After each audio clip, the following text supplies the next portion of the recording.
है, इसलिए मैं उन्हें अनुरोध करता हूं कि वो मंच पर अपना स्थान ग्रहण करेंगे।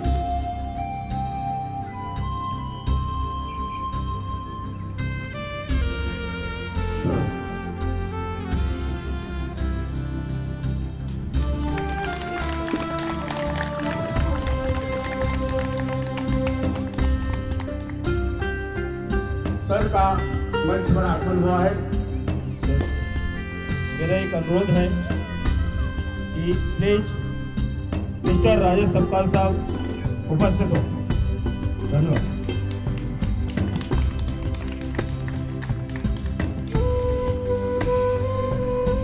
मंच रोशन हुआ, मंच रोशन हुआ, झगमगाहट मिली, मंच रोशन हुआ, झगमगाहट मिली, हर्ष आनंद की खिलखिलाहट मिली, हर्ष आनंद की खिलखिलाहट मिली।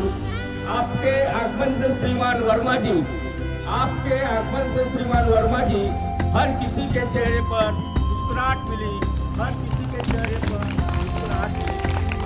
मैं अनुरोध करता हूँ गणमान्य व्यक्तियों से कि वो दीप प्रज्वलन और फोटो का पूजन करेंगे।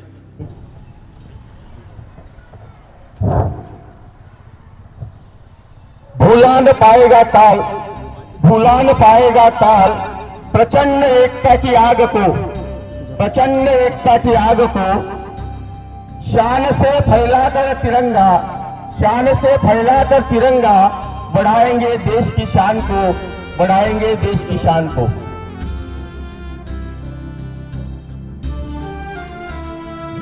भारत माता की जय, भारत माता की जय, भारत माता की जय। स्वतंत्रता दिन चिराई हो, स्वतंत्रता दिन चिराई हो।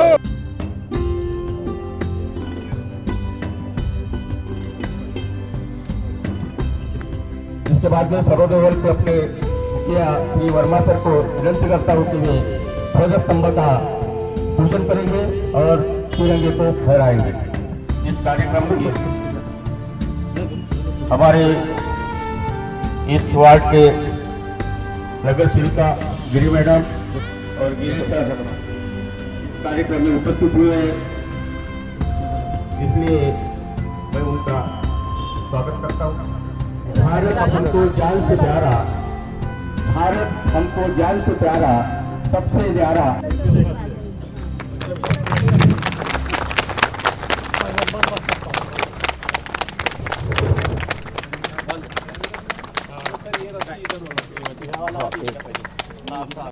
एक साथ सब लोग सब लोग एक साथ झंडे को सलाम करेंगे। सलामी 1 2 एक साथ राष्ट्रगीत शुरू करेंगे। शुरू कर। भारत माता की जय, भारत माता की जय, तिरंगे झंडे की जय, तिरंगे झंडे की जय। स्वतंत्र दिन चिराई हो, स्वतंत्र दिन चिराई हो, सभी शहीदों की जय, सभी शहीदों की जय। एक साथ शंभे कच्चा देश तिरंगा प्यारा, झंडा ऊंचा रहे हमारा। भारत माता की जय। आपको पता है कि 15 अगस्त 1947 को हमारा देश आजाद हुआ। इसी अवसर को हम सब मिलकर मना रहे हैं और आसपास के जितने भी सदस्य यहाँ पे उपस्थित हैं, मैं उनका स्वागत करना चाहता हूँ। हमारे माननीय सम्माननीय सदस्य, महिला सदस्य, पुरुष सदस्य, बच्चे जो भी यहाँ पर आए, हमारे बहन भाइयों, सबका मैं स्वागत करता हूँ। 15 अगस्त 1947 को हमारा देश कितनी मुश्किलों के बाद आजाद हुआ। 11 विदेशियों ने हमारे भारत देश के ऊपर शासन किया। मुगलों के शासन को हराकर ब्रिटिश सरकार ने अपना राज्य भारत के ऊपर स्थापित किया। अंग्रेजों ने 200 साल तक हमारे देश के ऊपर राज किया। उन्होंने एक छोटा सा कंपनी बनाया। वो कंपनी बनाने के बाद भारत में आए। उस कंपनी का परमिशन मुगल शासन से लिया और धीरे धीरे बिजनेस को बढ़ाते गए। 2 जगह, 4 जगह, 6 जगह, और हम देशवासी प्रेम के भूखे हैं। बेवकूफ बनाना आता नहीं, शांति जीवन में जीना चाहते हैं और सुखपूर्वक रहना चाहते हैं। उस प्रकार की हमारी विचारधारा है भारत के देशवासियों की, और उसी प्रकार से जीवन जीते रहे। लेकिन ब्रिटिश सरकार की सोच गलत थी। उन्होंने यहाँ पे बिजनेस तो जमाया, लेकिन धीरे धीरे उनकी सोच इस भारत देश को हड़पने के लिए बनती गई, और धीरे धीरे उन्होंने पूरा बिजनेस फैला दिया और फिर हमारे मुगल शासन को परास्त किया, और अंग्रेज लोगों ने अपने भारत देश पे अपनी हुकूमत जमा ली। इसके बाद धीरे धीरे करके हमारे भारत देशवासियों के नौजवान खूनों में ये बात आ गई, इस भारत देश को कब तक गुलाम बन के रखेंगे, कभी ना कभी किसी ना किसी को तो शुरुआत करना होगा। खुदीराम बोस एक ऐसे इंसान थे जो किसी के सुनते नहीं थे, अपने दिल और दिमाग से चलते थे, अपने भारत देश के लिए जीना चाहते थे। उन्होंने सबसे पहले गोली अंग्रेज में मारी खुदीराम बोस ने, तो उनको 18 साल की उम्र में फांसी दे दी गई। 18 साल की उम्र में तो बच्चे बड़े भी नहीं होते हैं, लेकिन उन्होंने अपने भारत देश के लिए इतना सोचा और अपना जीवन दांव पे लगा दिया। आपने देखा सुना, सुखदेव, राजगुरु और भगत सिंह, कितनी उम्र थी उनकी? मात्र 25-26 साल, मात्र 25-26 साल। अपने घर का बच्चा तो बड़ा भी नहीं होता 25-26 साल में। वो लोग थे जो 15-16 साल की उम्र में क्रांतिकारी बन गए, क्रांतिकारी बन गए, अपना जीवन दांव पे लगा दिया, अपना जीवन दांव पे लगा दिया, अपना परिवार छोड़ दिया, अपने माँ बाप भाई बहन जमीन जायदाद सब छोड़ दिया। किसके लिए? इस भारत देश को आजाद करने के लिए, इस भारत देश को आजाद करने के लिए उन्होंने अपना जीवन दांव पे लगा दिया। जब भगत सिंह से पूछा गया, पता है भगत सिंह, सुखदेव और राजगुरु को किस प्रकार की जेल में रखा गया था? अंग्रेजों ने कैसे पिटाई की गई उनकी, कैसे पिटाई की गई? जबरदस्ती बहुत बुरे हालात बनाकर, खाना ना देकर, पानी ना देकर, डंडों से पीटा जाता था उनको, भूखा रख के, भूखा प्यासा रख के डंडों से पीटा जाता था। लेकिन वो क्रांतिकारी भारत देश के लिए जीना चाहते थे। वो अपनी भारत माता को अपनी मां समझते थे कि मां, मैं जरूर तुमको आजाद कराऊंगा मां, मैं एक दिन जरूर आजाद कराऊंगा मां, एक दिन आजाद कराऊंगा मां, मैं आपको, मेरा खून कितना भी बह जाए मैं हार नहीं मानूंगा मां, मैं हार नहीं मानूंगा, मैं मां तुमको एक दिन जरूर आजाद कराऊंगा।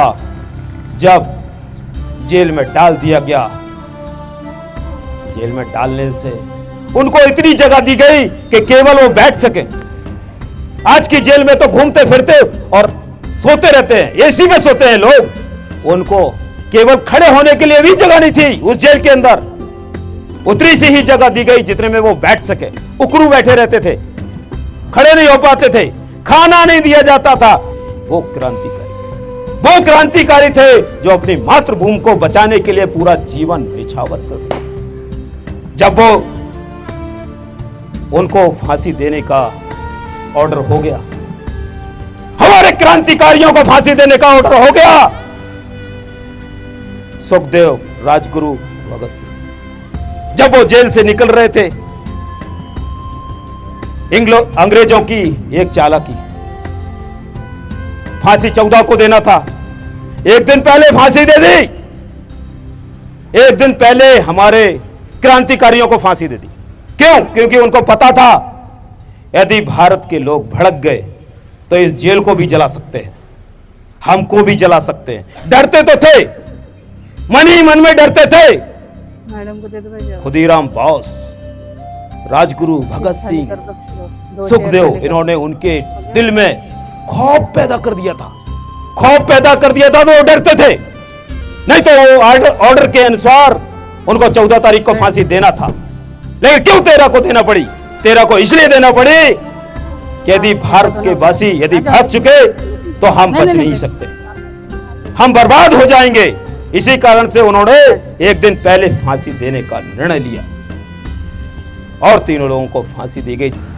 निकले फांसी के लिए जब जाने लगे तो वो तीनों लोगों ने एक दूसरे से गले मिला और उन्होंने गाना गाया, और मैं चाहता हूं कि वो आप लोग हमारे साथ गाना गाएं। अरे रंग दे बसंती चोला, मेरा रंग दे बसंती चोला, मेरा रंग दे बसंती चोला, मेरा रंग दे बसंती चोला। इसी गाने को गाते हुए वे फांसी के तख्ते तक पहुंच गए, फांसी के तख्ते तक पहुंच गए, फांसी के तख्ते तक पहुंच गए। आखिरकार कुछ भारत के लोगों ने ही गद्दारी की थी, जिसके कारण ब्रिटिश सरकार इतनी मजबूत हुई। इसलिए हम बोलते हैं हमेशा कि कभी गद्दारी मत करो, सत्य बोलो, सत्य के साथ चलिए, आगे बढ़िए। सत्य बुरा हो सकता है, कड़वा हो सकता है, लेकिन पराजित नहीं हो सकता है। इस बात का हमेशा ध्यान रखिए। मेरे ब्लड में समाज सेवा का इसीलिए जुनून रहता है क्योंकि पैसा, मकान, जमीन, जायदाद सब कुछ कमा के मैं चला जाऊंगा, लेके सारा लेके क्या जाऊंगा? मैं क्या लेके जाऊंगा? और कौन लेके गया है आज तक? जो अरबपति खरबपति रहे हैं, उनकी भी शमशान घाट पे उसी प्रकार से लाश जलती है जिस प्रकार से एक पोछे लगाने वाले गरीब की जलती है। तो देश के लिए हमेशा काम करना चाहिए, देश के लिए सोचना चाहिए, देश के लिए रहना चाहिए। और मैं इतना ही बोलने के बाद हमारा सर्वोदय हेल्थ क्लब के बारे में बताना चाहता हूं कि सर्वोदय हेल्थ क्लब ये निःशुल्क समाज सेवा के लिए काम करता है। हमारे क्रांतिकारियों ने हमारे देश को, भारत माता को आजाद कराया। मैं हर एक व्यक्ति को एक एक छोटी छोटी बीमारियों से आजाद कराना चाहता हूं, छोटे छोटे दर्द से आजाद कराने चाहता हूं। पैरों का दर्द है, बदन का दर्द है, कमर का दर्द है, हाथों का दर्द है, आंखों का प्रॉब्लम है, हार्ट का प्रॉब्लम है, हर प्रकार की जो बड़ी बड़ी और छोटी छोटी बीमारियां हैं, मैं उनसे सबको बचाना चाहता हूं, आजाद कराना चाहता हूं। इसलिए मैंने इस सर्वोदय हेल्थ क्लब का गठन किया और आपके सामने लेके आया। बहुत बहुत धन्यवाद।